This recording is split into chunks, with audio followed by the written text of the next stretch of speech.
Ladies and gents, today we're talking about should you finance a car or should you pay cash? We're talking about the mathematical, the behavioral, which one's the best for you, and what I'm going to choose because I'm buying my Lotus Emira hopefully very soon, but they keep telling me it's going to be soon, as of, it's now mid-February, and they've been telling me that since early Jan because the car is at the shop. Okay, anyways, so before we talk about whether or not you should finance the car, we have to discuss whether or not you can afford the car.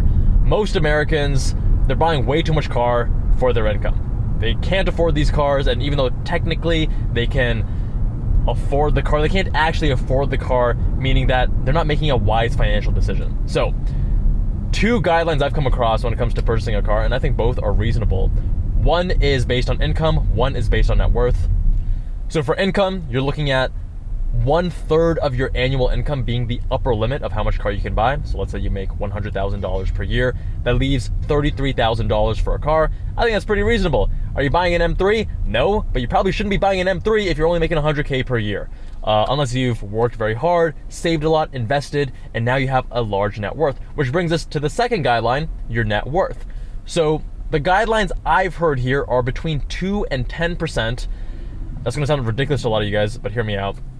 This is more popular in FIRE groups, financial independence, retirement early. These groups that want to make money, invest it, and then live off their portfolios and not have to work, which is something that I aspire to do someday. But I think 2% is a little bit aggressive. If you're worth $1 million and you limit yourself to $20,000 of car, that's not a lot. That's pretty conservative, but that probably makes more sense if you're worth a crap ton. Like if you're worth $10 million and you want to have $200,000 or less in cars, you're probably not a car enthusiast, and that's a little bit more reasonable, right?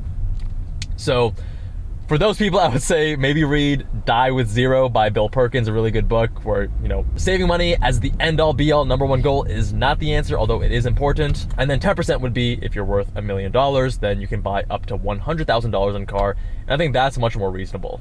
Keep in mind, the net worth rule is gonna be more applicable if you're older, later on in your career, you've saved money, you have a positive net worth. Again, net worth is assets minus liabilities. So if you bought a home for $500K, you took a $400,000 mortgage on it, your net worth right now based on that, just that home, is a positive $100K.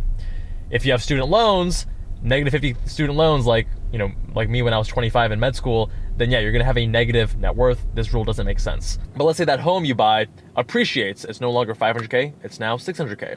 Now your net worth is positive $200K because of the value of the house minus the amount of debt you have on the house. So, okay, now you know how much car you can afford. The next question is whether or not you should finance it or just pay cash. If you follow Dave Ramsey is essentially great advice. And by the way, none of this is financial advice, informational purposes only. He gives advice to those, or information to those, who are pretty bad with money, who are horrendous with money, who don't have any financial discipline and can't help but buy way more car than they should. In that case, yeah, just pay cash, you're gonna be better off. But it's not mathematically optimal, and we're gonna get to that shortly.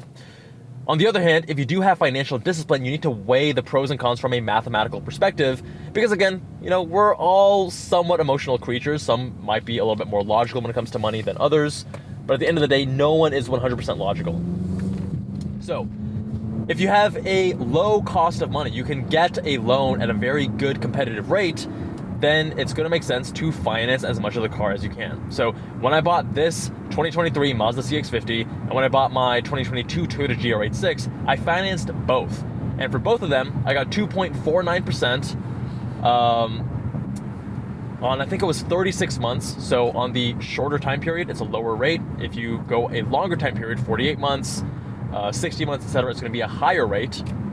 But I got 2.49 on 36 months, and I said, cool, solid. My monthly payments for this car are like $1,000, and for the GR86 are like $600. And when you say that, some people online are like, oh my God, paying $1,000 per month for this car. I'm like, who cares what your monthly payment is? That is completely irrelevant. If my income is high, then yeah, I'm gonna pay $1,000 per month gladly. You bragging about having $500 per month for your payment is retarded, because guess what? You're paying for 80 something months. By spreading out your car payment, you're paying way more in interest, you have a higher interest rate, and it's stupid. Don't be one of those people that focuses on the monthly payment. That's fucking irrelevant. It's only relevant for your budgeting and how much you can afford to pay month to month. But in the grand scheme of things, you care about the cost of the vehicle and how much you're paying in actual interest. So I'm paying not very much in interest because I'm paying 2.49% over 36 months. So for this car, I didn't put any money down. I financed the whole thing. They let you do that if you have really good credit.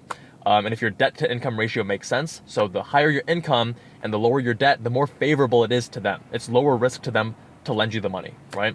For my GR86, I put down $2,000 because the dealership allowed me to put $2,000 on my credit card. And that's, that allows me to get cash back and yada, yada, yada. So I wanted to put as much as I could on my credit card and I would finance everything else. Trying to go for the mathematically optimal thing. Now, the reason it's mathematically optimal is that the value of money, 2.49%, I can put it in a high yield savings account or in a money market account, and I can make 5% right now. So I'm getting that 2.5% spread of just pure profit. Awesome. Again, that's the mathematical optimal. Behaviorally, if I had issues saving money, then I would just pay the cash so that I'm not tempted to use that money. I have the discipline to say I'm going to invest the money I would have normally used to pay off the vehicle, to pay for it cash, so I'm fine there. But now I'm looking at a Lotus Emira. And with the Lotus Emira, it's a $100,000 car before tax because I have the first edition 2.0, which they raised the price on by around 10K, which is unfortunate. But the question now is, do I pay cash or do I finance it? Now the rates today are different. The lowest rate I can find today is 4.75%. And that's looking at Aloha Federal Credit Union. That's the one that I used for my CX-50 and for my GR86. They had by far the most competitive rates back then when I was looking at financing these vehicles in like December of 22. And now they can give me 4.75, which is still a lot lower than other places. But now, if I'm investing my cash at 5 or 5.5%, it's not that much of a spread. 0.25, 0.5. Then the question is, how much of the headache of going through the loan process, yada, yada, how much is that worth? So I'm not sure. I'm actually deciding. I'll probably do like 50-50. Maybe I'll pay half cash, half loan, or maybe I'll do all cash, or I don't know. I'm still deciding. But now a counterpoint, people say, well, Kevin, you can invest it in the stock market and get 7%. No, you're wrong. Because 7% average annualized over the long term, but not guaranteed in the next 1 year, 3 years, 5 years, however long I have the car. That's a very important point because there's a risk to investing in the stock market. You're not guaranteed to have a 7% long term. It's very likely long term. And the short term, you don't know if it's going to go up, down, stay the same. If you're paying off a loan at 5%, that's a guaranteed rate of return, zero risk, guaranteed rate of return of 5%. So if you go back to when I first got out of residency and I was paying off my student loans, I did a lump sum payment. I started my business, I made some money, and I was like, you know what? I can either move out and get an apartment, or I can just pay off all my loans right now. I chose the latter because my loans were at 5%. And at 5%, I mean, if I had a crystal ball, I would have invested in the stock market because the stock market did way better than 5%. But you don't know that in any given year. You don't have a crystal ball. But I knew I had a guaranteed rate of 5%, zero risk. So what I did is I just lump sum paid it all off. That's essentially the same thing as getting a guaranteed rate of return of 5%, and I was happy. In this instance, a car loan of 4.75 or 5%, that's pretty high. And if I invested in the stock market, it might go down, it might stay the same, it might go up. I don't know if I'm coming out ahead or not. That's an issue. And ultimately, that's going to come down to one's risk tolerance. When it comes to investments, I don't have a very high risk tolerance because I'm in a riskier profession by being an entrepreneur. So my risk tolerance for investments goes down. If I had a job that was very safe and allowed me to then take more risk with my investments, I'd probably feel a little bit differently, right? All right, take home points. Number one, determine how much car you can afford. A lot of car enthusiasts, they use their expensive love, their expensive hobby of cars as justification for piss poor financial decisions. I drove a Scion FRS for 9.5 years, and I found ways to enjoy it because, like, you can modify a car, you can take it to the track. I became a much better driver, and the funny and ironic thing is that those people who were focused on buying faster and faster cars, it wasn't infrequent that you'd overtake them on the racetrack because the driver mod is possibly the most important and most rewarding mod that there is. The second thing is, after determining how much car you can afford, is understanding your own level of financial discipline. So if you are less financially disciplined, then you probably want to err on the side of paying cash for your car. But if you are more financially disciplined, then you can look for the mathematically optimal solution. And that brings us to point number 3, which is for the mathematically optimal solution, you have to look at the cost of money. How much does it cost to borrow money? If it's essentially free money, 2%, then awesome.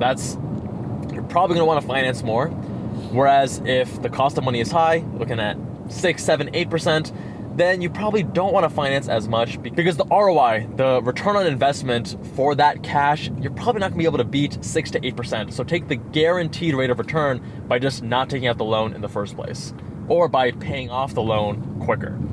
All right, my friends, let me know what you think. I know that finances and cars it's a controversial area because a lot of people with a love of cars and a desire to not drive a Scion FRS say that, hey, I want to drive a BMW M3 even though I only make $40,000 a year, and stop judging me. Let me know in the comment down below, my friends. Much love, and I'll see you all in that next one.